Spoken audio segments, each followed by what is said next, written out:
I always like to start my talks with just a moment of gratitude. I'm always really appreciative for all of you coming out and listening. Appreciate that very much. We're in a beautiful studio. Isn't this place amazing? This is the Glenn Gould studio. This entire place is a studio. These mics in the top here are for recording. They can actually fit an 80-piece symphony orchestra in here. They did the music for Schindler's List, Life of Pi, a whole bunch of other movies have been done in this room, so it's kind of a special room. I also like to thank Randy Choco and my team. Randy does a great job of pulling together the decks, and Daniel and the production team who are in that booth right there. Really appreciate all the time they put into putting this together. So let's get started. I'm going to talk a little bit about myself for a few minutes, and then we're going to talk a little bit about marketing, a little bit about how I do it, and we're going to start to push into really where is marketing going. So start with my first slide. So this is actually my car. Okay, I have a DeLorean. I drive it. It's my daily driver. It's the only car ever made in Ireland.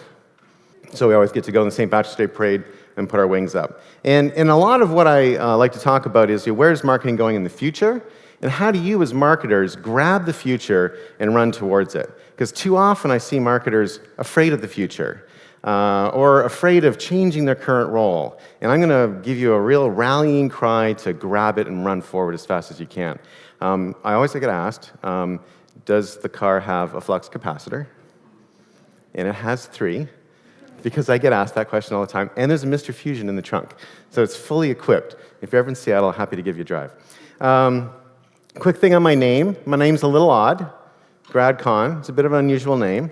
There's actually a funny story behind it. I often get asked, is it short for something? Is it like, did you make it up? Where's your name come from? I was in Disneyland and the Tomorrowland exhibit, and they actually said, I have an iPhone with a custom iPhone case that you can get in Disney, and they wouldn't print my name on it because they said, we only print real names on these iPhone cases. And I was like, oh, okay. It felt a little bit judgy. I pulled out my birth certificate, which they didn't accept, and then I pulled out everything else. And finally, they printed it for me. So funny story about my name. So my name comes from, or my name was given to me by my parents. Yeah, I know. Weird, eh? And it's kind of a funny story because, and my mom's actually in the audience here, so I'm conscious of this story a little bit. But it's a funny story because they brought me home from the hospital. They didn't actually know what to call me. So the first sort of few days at home was my parents, 2 stressed out, first-time parents, exhausted, sleep-deprived, arguing about what to call me, what my name should be. And they finally decided they're going to have a compromise. So my name is this wonderful compromise. So Grad, my first name, Grad is actually my mother's maiden name. Did someone start crying? It's not that bad. It's my mother's maiden name. My mother's Polish, so Leningrad, Stalingrad, so grad means city. It's a fairly common word, but not as a first name. So my mother's maiden name, and then for my last name, they decided to go with my father's maiden name. Checking your sexism there, eh? All right. Okay, cool. All right, interesting. Okay, good. Interesting cat. Okay, got it. All right. Okay, so let's go. Let's go into the future. Randy talked a little bit about my background. I did start at Procter & Gamble, started in detergents, worked my way through every single detergent, Tide, Bounce, no, sorry, not Bounce, Tide, Cheer, Ivy Snow, Dreft, Oxidol, Bold, all those ones. Got promoted to the rinse cycle, got to be brand manager on Downy, very exciting day, and then got promoted to the dryer. It's like, and I got to do Downy sheets, and then Bounce, and then got to do a bunch of things. I know a lot about surfactants and how to clean things, and my wife loves that and has decided to make sure that I take care of that all the time. So, but it was a great education. I left there and did a bunch of startups. I did 5 startups in about 12 years. Not my recommendation for a health plan, but it was a really great experience and had a really good time. And then I got a call from Microsoft. And Microsoft said, we're looking for somebody with packaged goods experience, somebody who has a search experience. I'd done a search startup. Someone who has loyalty program experience. I was working at a loyalty program company called Points.com. And someone who has been in startups for a number of years and has some understanding of kind of what it feels like to be in an unstable situation. And I said, oh, okay. And they said, well, we found your bio on LinkedIn, and honestly, we've never seen anyone who's screwed up their resume as badly as you have, and so you're perfect. And so I got hired, and I actually got hired to launch the company's first cloud product. And then I got this job a couple years ago. And the reason why my background's kind of interesting, and kind of where I think it's an interesting piece, is that I really was out of marketing for a long time. I hadn't been in marketing for years, like almost 20 years. But what's happened to marketing is it's become a really technical discipline. And as a really technical discipline, with the really sort of fundamental discipline of P&G, suddenly I became much more relevant as a marketer again. And that's been a really interesting lesson for me. And so what's cool about my job today is I'm using things I learned literally in the first week on my job at P&G and things that I've learned through my whole career from a technical standpoint. And so my one kind of first lesson would be make sure you stay technical. And if you just say, oh, I'm not really that technical, get technical. Learn how to be technical. Absorb technical stuff. You got to get there. You got to be technical because it's turning into a very technical discipline. One of the unique and fun things about Grad Conn as a name is that I own the handle everywhere. I am, as far as I can tell, the only Grad Conn in the world. And so if you want to connect with me, you pick your favorite social platform. LinkedIn's a bit better for me. LinkedIn, Facebook, Twitter is probably my kind of hierarchy, but I'm on everything. So feel free to connect, and we can talk later. There is one thing. If you go to gradconn.com, that is not me.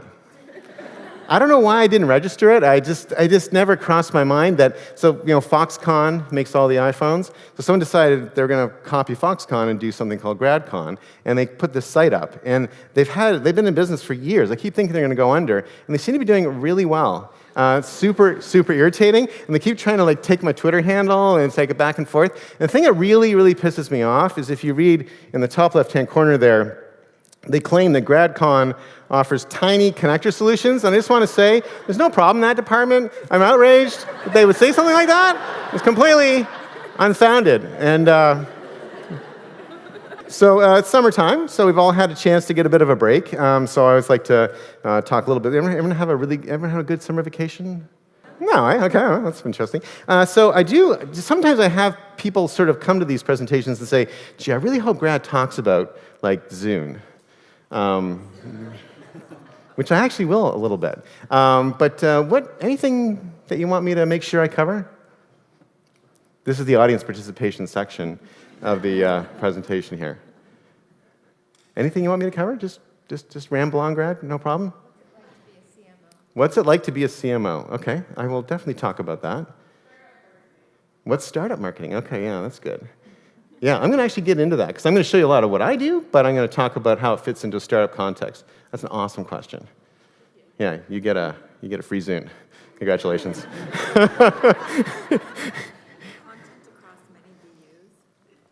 Content amongst many BUs, mean business units? Costs? Content across business units. Can you elaborate a little bit? I will show different kinds. That's what you're saying. How do you manage across different business units who might be in sort of the same sort of marketing pile? That's a good point. Because my job's a really interesting job because I work on all the brands, and how do you manage that? It's a lot to do with how nice the brand leaders are to me. Yeah, I got it. Okay, anything else? One more? No? Nothing in the back row here? The back row's always... I always feel sorry for the back row, but good thing about the back row in my presentations is they get free neck massages. So, isn't that great? It's an awesome place to be. Everyone wants to be in the back row now, right? Okay, that'll be $5. Okay, nothing else? Any more last sort of? Yes? Pull me to the front. This is good. Yeah. What is your word of mouth? Word of mouth. Yeah, that Jay presentation was awesome. Yeah, and we actually do have a word of mouth strategy. So I was like, ooh, in the back room. I was like, I want to put my hand up, but I'll talk about that a lot. Okay. Yeah. Yes, sir. How do you feel about Google Docs? I'm not sure what is Google Doc? Google. How do Google Docs is a fascinating word. I don't know. I mean, I think that Google Docs has a place. I think that they're great, when you're a kid. to learn, how to write. It's awesome for that, right? But if you actually need to do business and stuff, it's a bit of a challenge. So that's how I feel about Google Docs. Okay. All right. So there's another purpose of this slide, though, because the thing about life that's super weird is it's really hard to know when you're in the middle of transformation. So here we are, we're enjoying the beach, just having a good time, but you never know what your overall environmental context is. So I'm going to press a button. It's going to be really cool, okay? Because you might be in an hourglass. And I've heard this analogy used a few times now, and I love it, which is, that hourglass, when it's going down in the early stages, you don't realize it's going down. But when you hit the neck, wow, all hell breaks loose. And that's what's going on in retail right now. They're hitting the neck. There's also a great quote here. If you don't like change, got it, but you're going to like your relevance a lot less. It's a little bit of the theme of what we're going to go through today. So what I want to do is share a little bit about what my system looks like. This won't take very long, but I want to kind of walk through kind of what I run, just so you know what my job is and what I'm running. There was a question, what it's like to be a CMO. What it's like to be a CMO is what it's like to actually run this system. I am a B2B marketer, so it's a $35 billion B2B business in Microsoft US that I'm primarily responsible for. And we have a customer life cycle that won't look unusual to most of you, but this is like kind of this is our official life cycle from anonymous to fan. And there's a kind of a circular quality to it because obviously the fans are a really important part of how you get more anonymous. And what I would say that's been most interesting to me is how much conversation goes on around our products without us necessarily knowing it. We currently track 150 million mentions a year of people talking about our products. And before we had set up the system to do that, we had no idea those conversations were going on. So to a certain extent, I'll talk about kind of automated word of mouth and where we're kind of heading. So I have a Power BI dashboard, not available in Google Docs. I have a Power BI dashboard, which draws from about 40 or 50 different sources, Uberflip and things like that. And I can actually see end-to-end how my marketing program runs. So this is a screenshot, a real screenshot, of my actual dashboard and how I run my day. I do a sort of a YouTube video series called Wonderful World of Marketing. It's a little goofy, but it's free. So I kind of feel like the cost benefits works out for all. And I do a demo of this. I do like a 15-minute demo of this dashboard. So if you ever kind of want to dig into it, it's just right there, just under Grad Conn, obviously. And so this is kind of running a system where we've got sort of anonymous, which is our unknown to known, our marketing automation, which we use Adobe and Marketo right now. So we got both of those going. Something called field marketing automation. It's where Uberflip tends to live, which is how the field marketers can do stuff. Sales automation, CRM, obviously. Commerce services are mostly custom.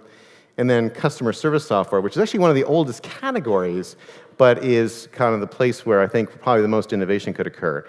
And in those, again, across the customer lifecycle, these turn into systems of nurture. Let me stay on customer service for a second. I was at Nike about 2 months ago. So Nike and us were both early Sprinkler customers. You're familiar with Sprinkler? It's a social software. I was Sprinkler's first customer in 2012, and Nike followed a few months later. And we have gone back and forth and sort of traded insights on how to do this. And I was at the Nike headquarters, and they had, I spent the morning in this building, customer service building, where they were measuring everyone on time on call. Get people off the call as fast as they can, but do it well, but get them off the call quickly as possible. Then we had lunch, and then you go into, they take you to the Nike store whenever you're there, which is actually really cool, and I only wear Chucks, that's all I wear, and that's like by Nike, so they own Converse. And so I always go in, and then you get like the store prices, like the employee store prices. And so the way I sort of do it is I kind of buy like just enough shoes for it to start to look kind of embarrassing, like just a little awkward. Like they start saying things like, "Wow, that's a lot of shoes, Grad," and you kind of have it under your chin. So that's lunch, and I take that out into the car. And then in the afternoon, I went into the marketing department, and they're spending millions of dollars to get people to talk to them. We all do this, right? We got one group of people trying to get people off the phone, and one group of people trying to get people on the phone. And the crazy thing is that in customer service, those are your best customers because they're actually using the product And they're using it enough to break it. And they're the most likely next buyer, yet we're trying to give them the bums rush out. And so that unification is something that we're working on really hard right now, and I'll show you in a second sort of how we're starting to do that. So this is my stack. It's a very simple stack. I don't believe in 43, 63, 83 sort of types of stacks. I got Dynamics, LinkedIn, and Adobe, and Marketo sort of sits in the middle of some of that stuff. But Sprinklr sits on both ends, and it's through Sprinklr that we're trying to automate social customer service and social engagement and bring those together. And there's a whole new concept around something called social automation, which doesn't even exist as a real product right now, but people are starting to work on it. And we'll talk about that if we have time a bit later. The weird thing about this system, the problem in this system, is that each one of these systems have a different ID. And we all have this problem. We have a whole bunch of different tools. They all have different UIs, different IDs, different databases, right? We all know this. If you have a bunch of different IDs, you can't have a singular customer experience. It can't be holistic. It never worked that way. So what I'm pushing, this is internally, but I am sort of evangelizing it externally, is creating a common customer ID that as an industry we could align to. This is very similar to ERP. ERP really broke through when a common product ID was assigned to warehousing, inventory, production systems, and all that kind of stuff. But it was still vendor locked. And so a lot of ERP systems today are still internal.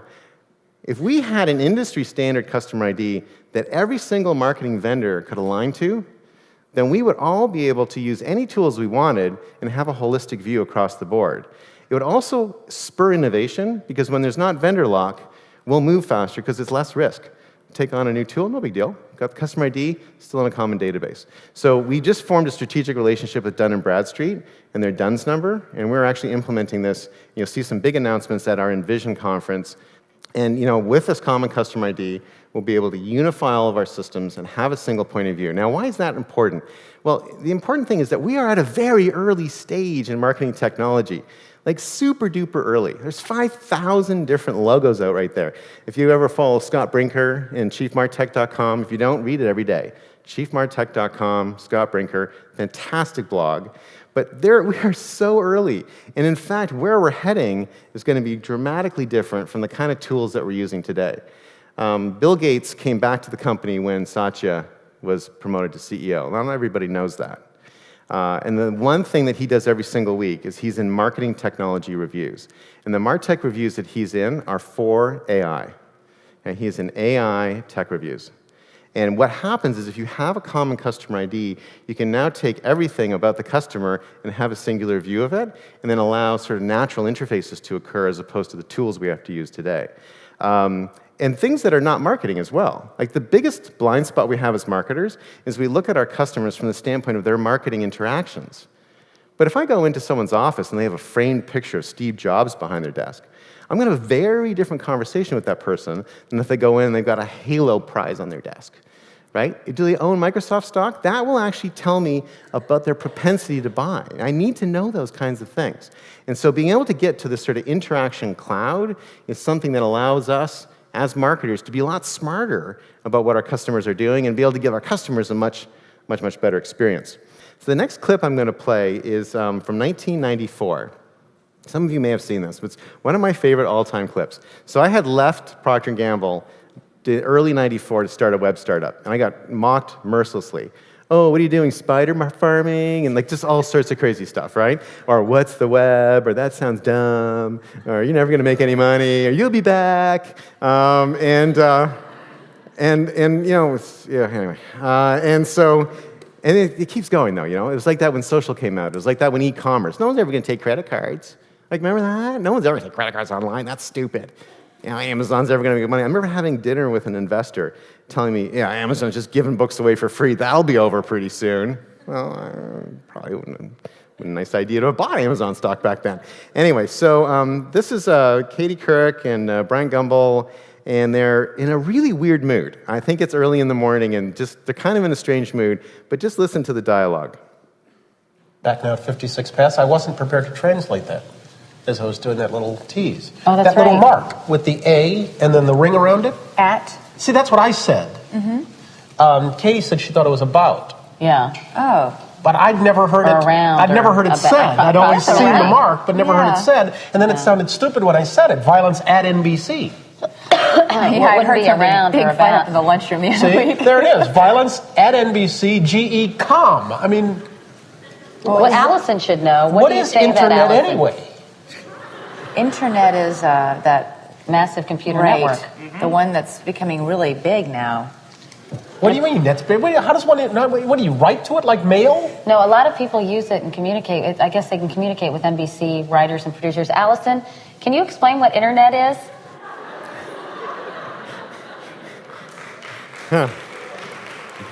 They literally go for like another 5 minutes arguing and yelling and screaming and arguing whether you need a telephone to use the internet. It's hilarious. You can look it up. It's on YouTube. But, you know, that's the conversation I'm having today with what? What are we having? That same conversation occurs every few years. What conversation are we having with that right now? AI? A little bit. I think AI is kind of in a weird spot, which is like everyone's afraid of killer robots, right? Like Elon Musk is like, we should have a law against killer robots. Like, killer robots? Holy shit. I didn't even know that was a thing, right? Who's making killer robots? Elon Musk, stop making killer robots. Okay, no, that's not it. That's not the one. What's the one that's like that, though? What is this? Cloud. Bitcoin. Who said Bitcoin? You, sir, have a free Zoom. That is it. This is the same conversation on Bitcoin right now. Okay, the best investment I have is Bitcoin. It's unbelievable. I can't believe how much my Bitcoin is worth. Anyway, so I'm just going to spend about 3 minutes here. Just if you have not, how many people here have deeply read Mary Meeker's? And it's okay if you said the answer is no, because it just came out. But how many people have deeply read Mary Meeker's Internet Trends Report? Okay, so you're all going to have some homework, which is I want you to go read Mary Meeker's Internet Trends Report. I'm going to give you a quick overview right now, just to kind of sort of whet your appetite for it. It's online, it's free. She puts it out every year. She's been doing it for like a decade. It's a fantastic way to understand what's happening and to see opportunities. It's a way to stay ahead. If you're in this business and you're not reading this, you're not in this business. Right? Put that out there. I say that to my team all the time.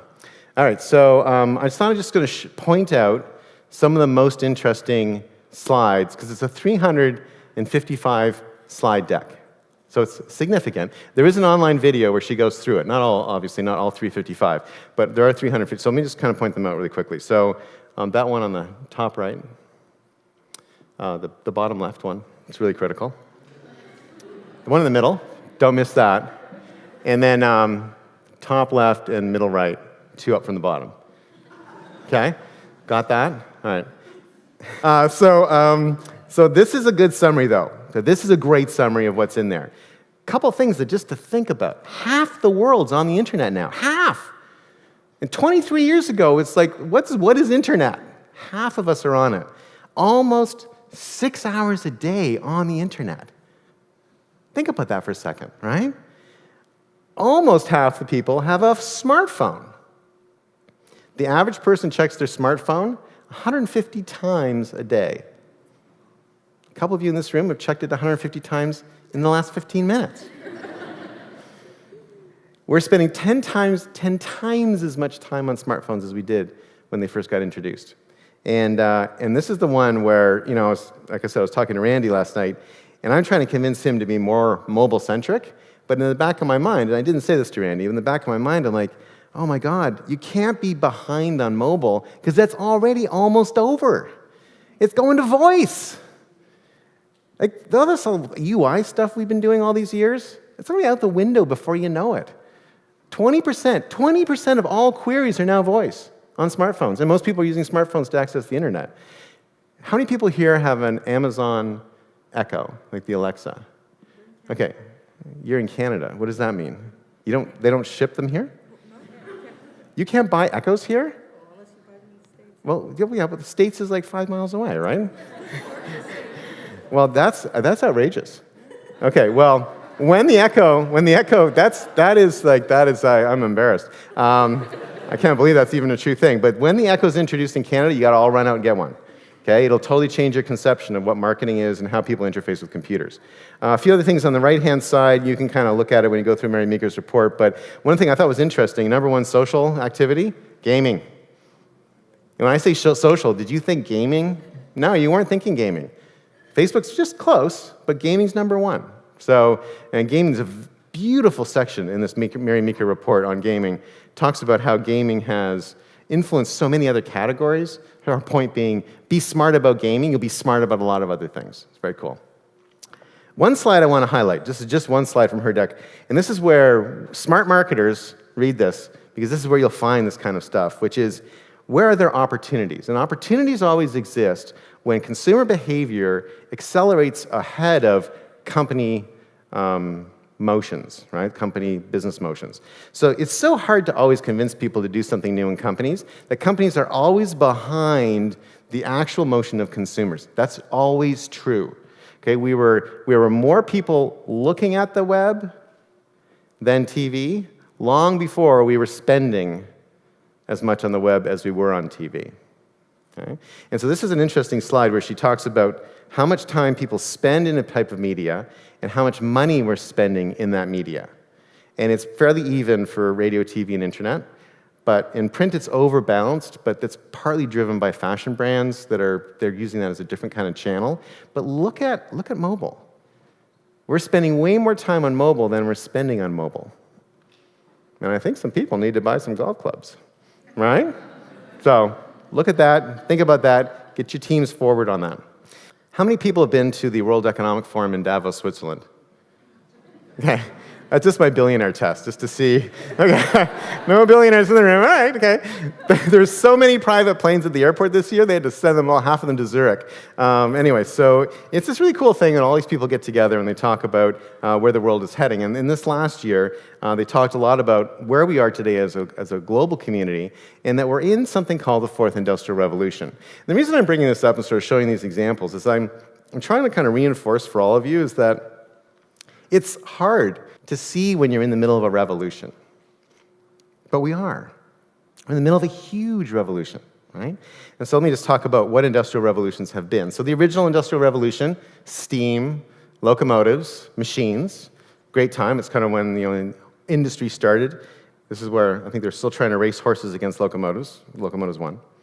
Then you had the second industrial revolution, which is electricity and the invention of mass production. This is a pretty cool photo. It's the Flatiron Building in New York in 1905, sort of before World War I, mostly horses, and 1925, 20 years later, all cars. I assume all taxis as well. But that is, there's a transformation occurred in 20 years. So there's transformation that we've gone through in the internet age. The third industrial revolution was the introduction of the semiconductor. So we've got the DEC, IBM, Surface Pro sort of being that generation, but the computing revolution has been an amazing thing for us to be a part of. But now we're entering a fourth industrial revolution. It's characterized by sort of physical things like 3D printing, biological things, especially in the area of genomics, and digital stuff, especially in the areas of IoT, Internet of Things, and blockchain. And actually, Satya thinks blockchain's the most disruptive innovation that's occurred since the invention of the internet. So if you look at those things sort of in a world view, what's kind of driving it all? And what's happened is that, particularly between Amazon and ourselves, there are now hundreds of data centers around the world connected with fiber optic cable. So we have, in effect, created a planetary computer. And we build out our data centers for Azure until we actually run out of electricity in that area.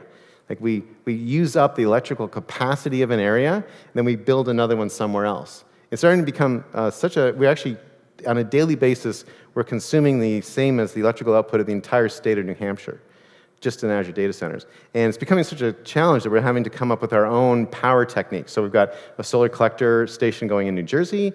There's one that's tidal powered off the shores, and we're even playing with a nuclear option, which what could possibly go wrong, right? But it is an amazing time because we've created this planetary computer. We have, for the first time, unlimited computing power. And so if you look at these sort of different industrial revolutions over time, I've kind of put them on sort of a chart. What do you see? Like when you look at this chart, what are you seeing? What would you draw as a conclusion from looking at these across the board? It's happening much faster. Sorry, thank you. It's speeding up, right? It's speeding up. Now, when people talk about the fourth industrial revolution, they tend to stop here because it's very product-oriented. And so one thing just for all of you as marketers, I thought, let's put a marketing context on it. because there are marketing changes that occur at each one of these industrial revolutions as well. And so the first thing I thought I'd do is, what are the tactics at each one of these stages? And so if you actually look at the first stage, it was all door-to-door, it was human, right? Salesman. Then you had direct, which was basically print. Then mass came in the third industrial revolution. And today we have something called mass direct, which is the measurability of the direct age and the mass persuasion qualities of the mass age. The brands have changed too, right? Initially, you bought from a person. Then it became a product, then became a company. Today, you're buying experiences. Those have become what's been most important. And the media has changed as well. And this is, I think, somewhat obvious, but I kind of wanted to put the word shoes on a slide as a media type, because that was the media of the time. And print, TV, and mobile is where we're going now. And as mobile goes, we're going to kind of continue to change. One of the things I want to show you is, this next thing is from my friends at Microsoft Research. This is an internal video. So this is something that, the name we have for the Uber geeks at Microsoft, because I know we're all kind of geeky, but there's some that are super geeky. They're ponytails, because they all, for some reason, have ponytails. And so, so the Windows core developers, that's like 100% ponytails. And if you really want to know what computer to buy, go to that building and see what they're carrying. Whatever the Windows core developers are carrying around, that's the machine you want to buy. So, anyway, so this next video is from that group. This is an internal video. And I'm going to have to cut it off at one stage, because there's a thing it goes into that I can't show you. But I just wanted to give you a sense of where we're heading in computing as we go to more natural interfaces. And this is narrated by an engineer for other engineers. This is not a marketing piece, just so you understand that. I'm just trying to set expectations, okay? All right, here we go. Lightspace explores a variety of interactions and computational strategies related to interactive displays and the space they inhabit, touching on aspects of multi-touch interactive displays, augmented reality, and smart rooms. First, the user may view and manipulate virtual objects on this tabletop, which is just a regular desk. Also, there is a wall display that functions similarly. Here, the surface is just a piece of foam core. Beyond simulating the behavior of interactive displays such as Surface, we consider interactions that involve the space between surfaces. For example, our user can move an object from one surface to another by touching the object and the destination surface in that order.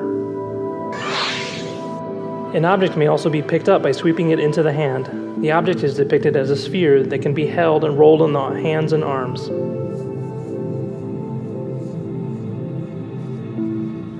The object may be dropped on this piece of cardboard and handed from one person to another.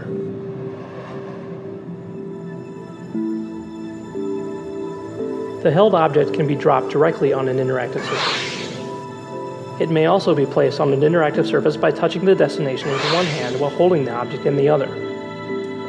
We have also implemented a... Hey, can't show you that. So that is, think about it. It's look at the interaction, right? It's very, very human. As multi-core computing comes into play, we are not going to interact with machines by conforming our behavior to machines. You know, the QWERTY keyboard we use today, why is it set up the way it's set up? Because mechanical typewriters had these little mechanical arms. And if you had too many popular characters all being struck at the same time, they would jam. So the QWERTY keyboard was optimized for the machine to minimize the risk of jamming of the arms. What did that mean? That means it's literally maximally de-optimized for the human to optimize for the machine. And for some godforsaken reason, we're still using that because, and I don't have any striking arms inside my computer, right? We're still doing that. We've conformed ourselves to the machines for too long. And GUI was more natural than sort of DOS commands, and so that was a good breakthrough. And touch on screens is more natural, so that's a good breakthrough. But where do we want to go? We want to go to voice, gaze. How do we look at things? Gesture. How do we don't want to conform ourselves to machines. We want the machine to conform to us. That's where it's going. And if you're a smart marketer, you're going to run towards that future as fast as you can. Learn everything you can about that. Be aggressive in understanding where the future of computing is going, because it's going to change marketing very radically, and it'll change it so quickly. Again, when you put an Alexa in your house, it'll totally change so many of your habits overnight. It'll be shocking and also a little scary to imagine what would happen if you're not ready for that. One thing I want to sort of now talk a little bit about how we do sort of marketing inside the group, and I want to tell just a quick story about I think an analogy about how marketers work. The thing about marketing is that we've gotten so used to broadcast media is that we tend to always just be yelling at each other, right? So there's always a little bit of the golf analogy. We're always just sort of talking and using reach and frequency. And the people that I think are really fantastic are comedians, right? So comedians have one communication objective. Every comedian has the same communication objective in terms of what they want you to think about them. What is that? That they're funny. Yeah, thank you. Every comedian wants you to think that they're funny. Literally, every single one of them. They all have different ways of doing it, but it's all the same. Okay, so with a marketer as a comedian, how would the marketer do that? The marketer would say, my message is I am funny. And so we'd say, I'm funny. I'm funny. I'm funny. Just golf clubs. I'm funny. And repeat it, right? In frequency. And I'd have testimonial. That's your cue. Grad, you're funny. Yeah, thank you. Good testimony. Thank you for the testimonial. But does that work? When you leave, you think, what'd you think of the act? I don't know. He said he was funny. But I don't know if he was funny. So what does a comedian really do, right? A comedian tells a joke. The joke is a stimulus. So we're all talking about stimulus response now. The joke is a stimulus. The joke makes you laugh. And when you laugh, you think to yourself, wow, she's really funny. And when you leave, people say, what was the act like? You say, oh man, I laughed a lot. It was super funny. And people will often say, what were some of the jokes? And you never remember, right? It's there's this thing about a ship and the sea and then their mother, but I can't, and it was really funny, but I can't remember exactly what it was, but you remembered your reaction, you remembered how you feel. Maya Angelou has a great quote. You often don't remember what people say, but you remember how they made you feel. Okay? And we're afraid to make people feel too often in marketing. Comedians do this brilliantly. So I worked on Downy. I told you that at the beginning. So Downy is fabric softener. Now, who here knows what fabric softener is? Who knows what fabric softener is made out of? Okay, so when fabric feels rough, it's because it's matted together. The fibers are matted together. And when you run your hand over it, they feel rough, they're sharp, right? When something feels soft, the fibers stand apart, and you actually can run your hand across it like this. That's why it feels soft. Okay? So how do you get fibers to stand apart? My favorite answer to this question was use scissors. Not the right answer. Very creative, though. But how do you get the fibers to stand apart? Friction? Interesting. Static? No. That's the opposite. That masks them together. It's a bad thing. Anything else? Get rid of moisture. Put something between them. Who said that? This is a good row here. Okay, so what would you put between them? Chemicals. You'd coat them, right? You would coat each fiber in something, right? So Downy is a bottle, and I am not shitting you here, okay? This is true. Small room here. It's a bottle of liquid clay. Very clean clay and scented. It's premium scented clay, but it's clay. That's why it goes in the rinse cycle. Because if you put it in the wash cycle, the detergent would remove it because it's dirt. And don't ask me about conditioner. That's another talk, okay? Usually freaks people out, so I won't go there. So now, what I just did is a B2B pitch for Downy.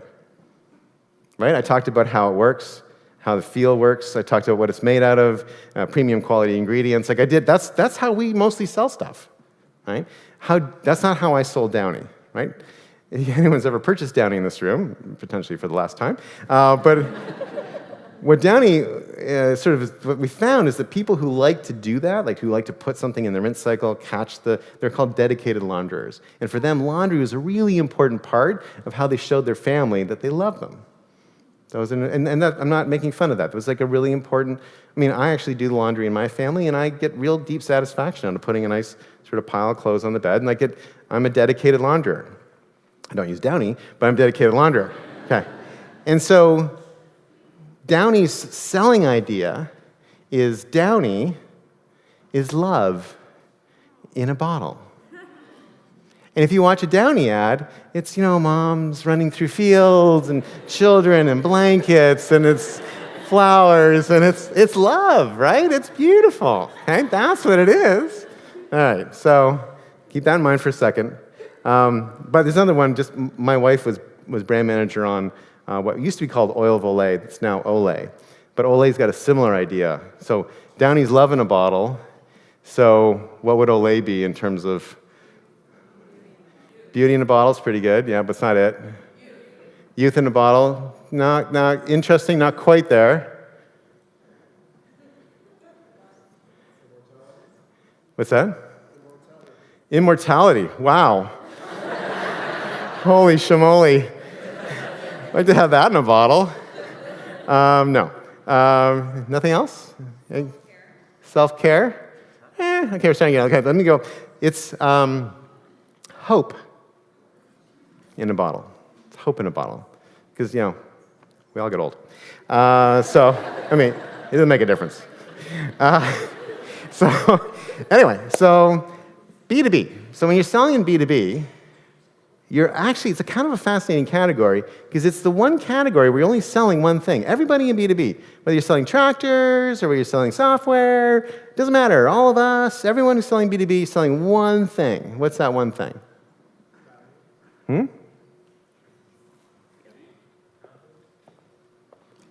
Shout out a little higher. Confidence is a good word. It's not it. What's that? Money, yeah. Getting close. Product, problem solving. Solutions, okay. Yeah. Sound like a lot of B2B sellers in this room. I hear you. Okay. You're selling career success. When people buy your product, they're buying career success. I think this will help me get promoted. And you're selling against a thing, which is, I wonder what the chances of this thing getting me fired is. Right? So the green bar of career success has got to be a lot wider than the red bar of getting fired. And that's B2B. And so one of my sort of comments as we go through the next little section is think about emotion. Think about stimulus response. Think about how you make people feel as a way of selling. Anyway, so I'm going to talk now about our social command center, which we now call the US Customer Experience Center, because we're kind of encompassing it end-to-end. It's a really kind of interesting. We're very, very early in this space. We've got tens of thousands of interactions on a daily basis. Most of the brands in the company are part of it. The way Microsoft works is we don't centrally fund things. So the company, the joke about Microsoft is it has very deep pockets, but really short arms. If you've ever done business with Microsoft, you know what I'm talking about. It's like, why are they so cheap? It's because the budgets are spread amongst all these different groups. So the way to create something is you have to effectively sell other teams, and then they have to. So there's 29 different budgets that fund this. And what it does, it creates a strong customer service mentality. You've got to really be able to perform, because otherwise those budgets go away. So that's what we've been doing for about 5 years. There are five main components. There's software. We use Sprinklr, collaboration tools, which is Office. We have a book on how to do it, which we publish and is free if you want it. I'll pop it onto my blog. It's really great, just how to build a social command center. We produce a lot of content, which I'll show you. And then we have a BI and reporting tool based in Power BI. So those are kind of all the components that we have to run it. And there's sort of two main motions. There's a reactive motion and a proactive motion. And I'm going to talk a little bit about those in sort of more detail. So this is reactive. So in reactive, what happens is we filter for 150 million messages a year. Okay, 150 million messages. They go through an Azure machine learning layer where we filter stuff out that's not important, too old, or maybe not quite relevant. Because people will talk about the windows on their office, and they're not actually talking about us, right? And so that's so then that goes to Costa Rica. They kind of prioritize influencers and they also look at stuff that's sort of urgent from a customer service standpoint, and then it's effectively distributed through the company.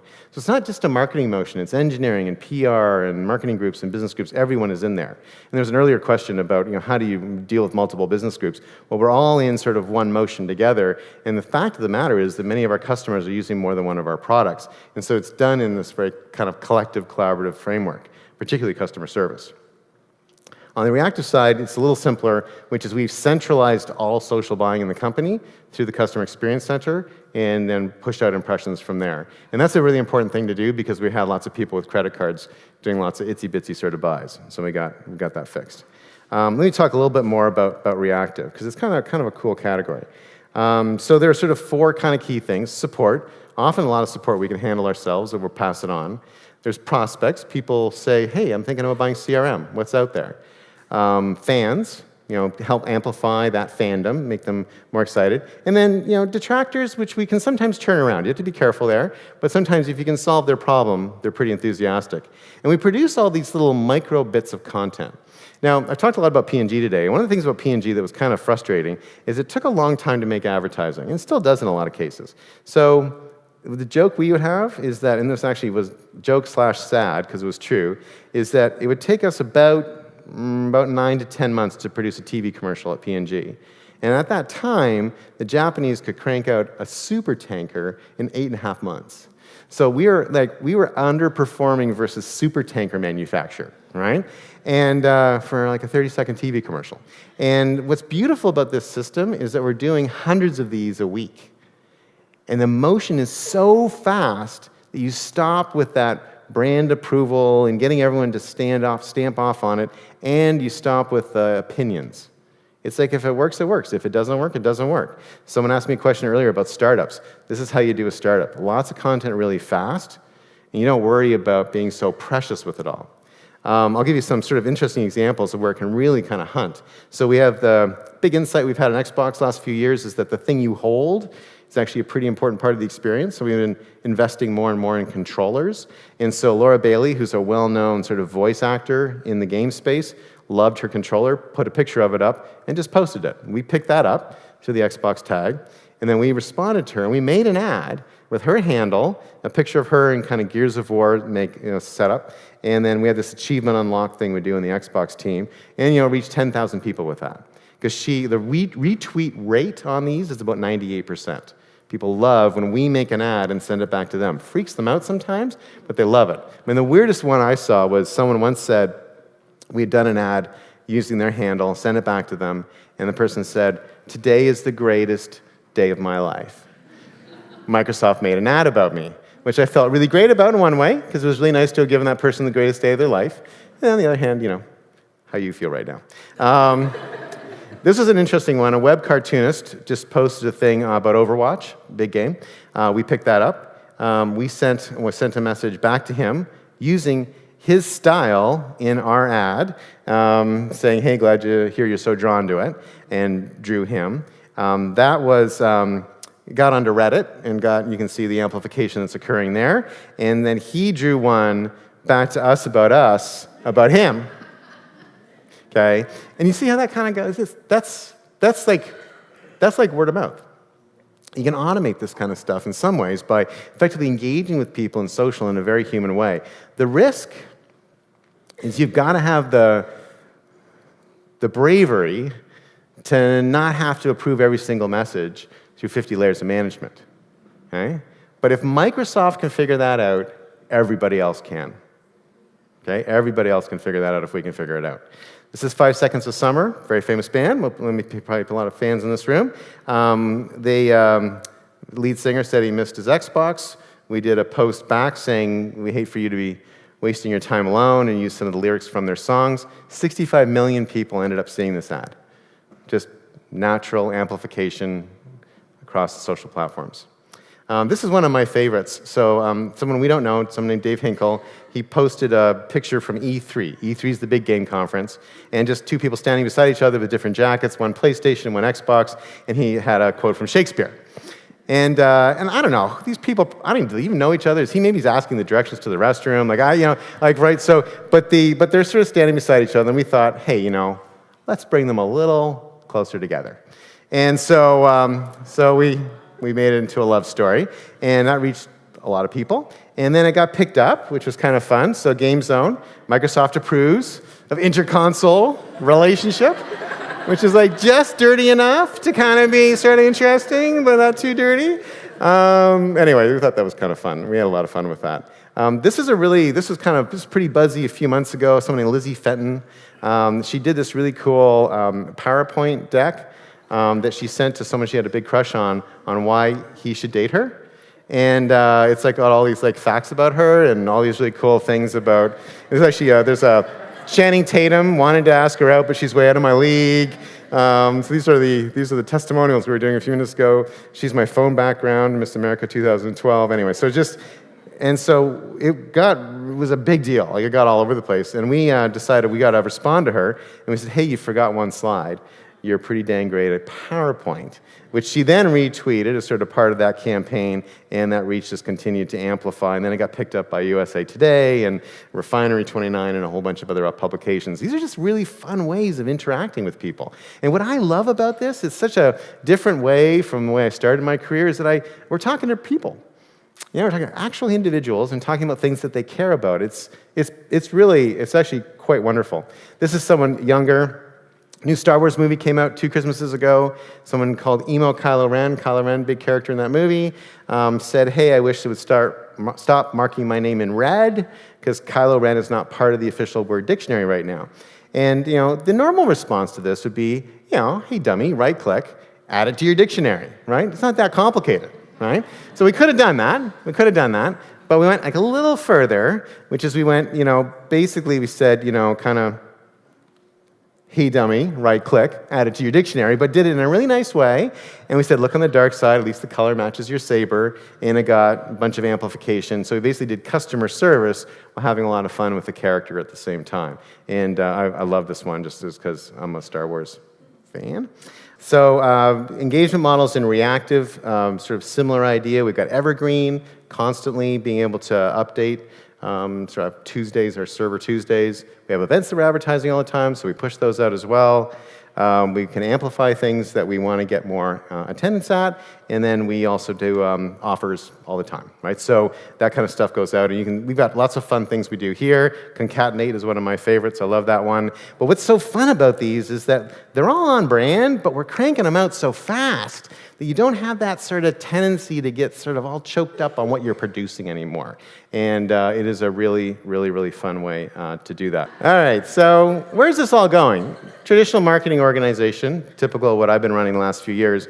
What we're doing this year, which is really quite revolutionary, and I'm really excited about it, is we're actually taking the marketing group and bringing it into the social command center. And we're integrating the marketers in there. So now, basically, our listening motion, our insight motion will be social related, and our go-to-market motion will all be social related. I'm turning off all the other stuff. It's going to be a really big change for people, but what happens is often these social command centers get to be like a separate thing, like customer service and all that kind of stuff. You got to bring them together. So we're literally integrating the teams. They're sitting side by side. And to do it, we've actually had to move off the Microsoft campus. So we're in a separate building now to sort of do that. It's very, very interesting time, but it really is trying to keep pushing the envelope, keep trying new things. If you want to get a copy of this presentation, we have a point drive that we create. So you can either connect with me on LinkedIn, or you can grab this code. I also tweeted it, and it's on my blog. So a whole bunch of different ways of getting this deck and connecting with me. I look forward to kind of those conversations in the future. And thanks for being like super awesome audience and having a lot of fun. It was great.